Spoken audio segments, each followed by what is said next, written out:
Hello students, आज हम worksheet 18 में जो जितने भी क्वेश्चन आंसर्स हमसे पूछे गए हैं उनको डिस्कस करेंगे। तो इसमें मोलर द्रव्यमान के प्रश्न उत्तर पूछे गए हैं। सबसे पहले मोलर द्रव्यमान होता क्या है और कैसे निकाला जाता है, उसका क्या फॉर्मूला है, ये सब मैंने अपने पिछले 2 वीडियोस में आपको बता रखा है।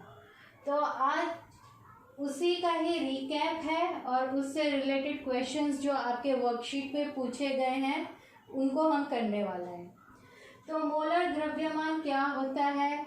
किसी भी पदार्थ के 1 मोल में जितने भी कण होते हैं उसके द्रव्यमान को मोलर द्रव्यमान कहते हैं। अब ये कण आपके परमाणु हो सकते हैं या अणु हो सकते हैं, तो उसको हम कहते हैं मोलर द्रव्यमान। जैसे मैंने बताया था कि विभिन्न तत्वों के द्रव्यमान को हम यूनिट्स यू से लिखते हैं, उनकी इकाई क्या होती है? यू। लेकिन मोलर द्रव्यमान में हम इस यू को जी में चेंज कर देंगे तो वो हमारा मोलर द्रव्यमान कहलाएगा। तो मोलर द्रव्यमान हमने इसलिए यूज़ किया क्योंकि हमने देखा कि जितने भी केमिकल रिएक्शंस, रासायनिक अभिक्रिया होते हैं उनमें परमाणु और अणुओं की संख्या से द्रव्यमान निकालना आसान होता है। इसीलिए हमने ये मोल संकल्पना जो है, मोल, उसको इंट्रोड्यूस किया गया। 1 मोल इकाई क्या होती है उसके बारे में हमने बताया। उसके बाद 1 मोल के पदार्थों के द्रव्यमान को मोलर द्रव्यमान कहते हैं, वो बताया गया। तो मोलर द्रव्यमान आप किसको कहोगे? किसी पदार्थ के 1 मोल कणों का द्रव्यमान मोलर द्रव्यमान कहलाता है, जो उस पदार्थ के आणविक द्रव्यमान के बराबर होता है। अणु के द्रव्यमान को आणविक द्रव्यमान कहते हैं। अणु क्या होता है? 2 परमाणुओं से 1 से अधिक परमाणुओं से मिलके जब बनता है तो उसे हम अणु कहते हैं।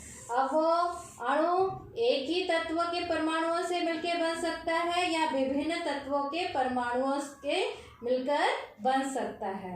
जैसे मैंने उदाहरण दिया था ऑक्सीजन गैस O2 में 2 परमाणु है ऑक्सीजन गैस के, तो यह ऑक्सीजन का अणु है जिसमें 2 ऑक्सीजन के परमाणु हैं। लेकिन वहीं पर हम जल का उदाहरण ले H2O, तो इसमें 3 परमाणु हैं लेकिन 2 परमाणु हाइड्रोजन के हैं और 1 परमाणु जो है वो ऑक्सीजन का है।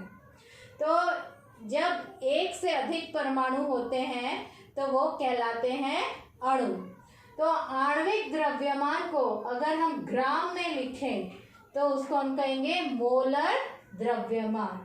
तो आपको कुछ भी नहीं करना है, सीधा आणविक द्रव्यमान निकालना है और उसे जी ग्राम से लिख दोगे तो वो आपका मोलर द्रव्यमान कहलाएगा। इसका फॉर्मूला है मोलर द्रव्यमान, जिसको हम कैपिटल M से लिखते हैं, इज इक्वल टू 1 मोल पदार्थ कणों 6.022 इंटू 10⁻23 का द्रव्यमान इज इक्वल टू कणों का आणविक द्रव्यमान ग्राम में। तो 1 मोल में कितने कण होते हैं उसके ऊपर हमने डिस्कस किया था एवोगाड्रो स्थिरांक या एवोगाड्रो संख्या। इतने कण होते हैं 6.022 इंटू 10⁻23, यानी कि इतने कणों का द्रव्यमान। 1 मोल में इतने कण होते हैं और इतने कणों का द्रव्यमान मोलर द्रव्यमान कहलाता है। ये किसके बराबर होता है? कणों का आणविक द्रव्यमान ग्राम में के बराबर होते हैं। तो मोलर द्रव्यमान इज इक्वल टू इतने कणों का द्रव्यमान इज इक्वल टू आणविक द्रव्यमान ग्राम में। तो इससे रिलेटेड जो क्वेश्चंस दे रखे हैं, पहला क्वेश्चन है कि 0.5 मोल नाइट्रोजन, देखो यहाँ पर N2 मेंशन है और एक अणु है, गैस का द्रव्यमान निकालिए। तो नाइट्रोजन का परमाणु द्रव्यमान 14 यूनिट है। यू है ये यूनिट, यहाँ पर परमाणु द्रव्यमान की इकाई जो है यूनिट यू से लिखा गया है। अब हमें 0.5 मोल का निकालना है। तो फॉर्मूला हमें पता है कि मोलों की संख्या, ये पहले भी मैंने लिखाया था ये फॉर्मूला, और आपकी वर्कशीट में भी अच्छी तरीके से मेंशन है। तो ये है मोलों की संख्या, जिसको हम स्मॉल n से लिखते हैं, इज इक्वल टू दिया गया द्रव्यमान, जिसको हम स्मॉल m से लिखते हैं, अपॉन मोलर द्रव्यमान, जिसको हम कैपिटल M से लिखते हैं। तो अगर ये फॉर्मूला भी ना पता हो तो भी आप निकाल सकते हो, अगर आपके सारे कंसेप्ट्स क्लियर हैं। तो हमने निकाला यहाँ पर मोलर द्रव्यमान जो है नाइट्रोजन अणु का हमें निकालना है। मोलों की संख्या हमें दे रखी है, हमें दिया गया द्रव्यमान स्मॉल m ये निकालना है। तो यहाँ पर मोलर द्रव्यमान तो हम आसानी से निकाल लेंगे। एक नाइट्रोजन परमाणु का कितना होता है 14 यूनिट। तो फिर यहाँ पर अणु में नाइट्रोजन गैस के 2 परमाणु हैं, तो 2 के कितने हो गए 28। यूनिट के बदले हम यहाँ पर ग्राम लिखेंगे। तो फिर 0.5 मोलों में कितना द्रव्यमान है इज इक्वल टू m ऊपर है, नीचे 28 लिखा, मल्टीप्लाई कर दिया तो हमारा 0.5 मोल नाइट्रोजन गैस का द्रव्यमान आ गया 14 ग्राम। उसके बाद है प्रश्न 3। प्रश्न 3 है कि हाइड्रोक्लोरिक अम्ल HCl का मोलर द्रव्यमान निकालिए। हाइड्रोजन परमाणु का आपका द्रव्यमान दे रखा है 1 यूनिट, क्लोरीन का आपका द्रव्यमान दे रखा है 35.5 यूनिट। तो आपका HCl का कितना होगा? तो HCl का कितना होगा, देखो यहाँ पर नीचे कुछ भी नहीं लिखा मतलब 1 तो 1 और यहाँ पर कितना दे रखा है द्रव्यमान 1 यूनिट, बीच में आ गया प्लस, तो यहाँ पर हो गया 1 इंटू 35.5 यूनिट। जब हमने इसको प्लस किया तो हमारा निकल आ गया 36.5 ग्राम।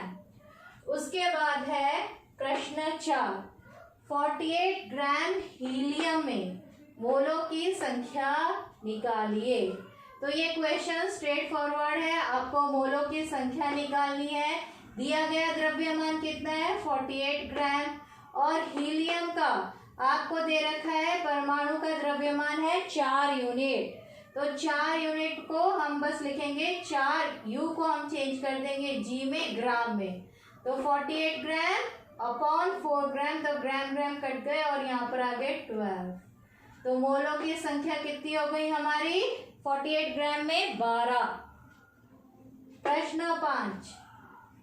C2H6 का मोलर द्रव्यमान निकालिए। C2H6 जो है वो इथेन को कहते हैं।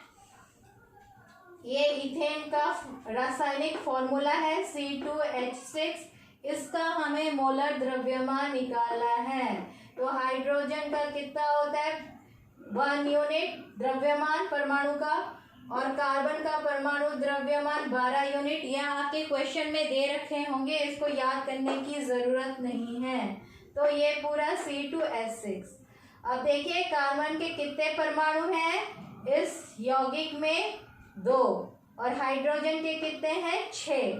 तो 2 परमाणुओं के कितने यूनिट होगा 12, एक परमाणु का है तो 2 परमाणुओं का कितना होगा, मल्टीप्लाई कर देंगे, फिर इसको प्लस करेंगे। हाइड्रोजन के 6 परमाणु दे रखे हैं और इसका द्रव्यमान कितना है 1 यूनिट। तो ये हो गया 24 + 6 = 30 ग्राम। तो इथेन का C2H6 का मोलर द्रव्यमान हो गया 30 ग्राम। तो ये सारा वर्कशीट में क्वेश्चंस के आंसर्स हैं, आप टैली कर लीजिए। जो समझ में नहीं आ रहा है उसे बार बार वीडियो देखिए या अपनी किताब में देखिए। सहायक सामग्री अगर मिल गई है तो उसे भी आप रेफर कर सकते हैं या मुझे फ़ोन करके भी पूछ सकते हैं। तो आप सबको इंडिपेंडेंस डे की हार्दिक बधाई। Thank you.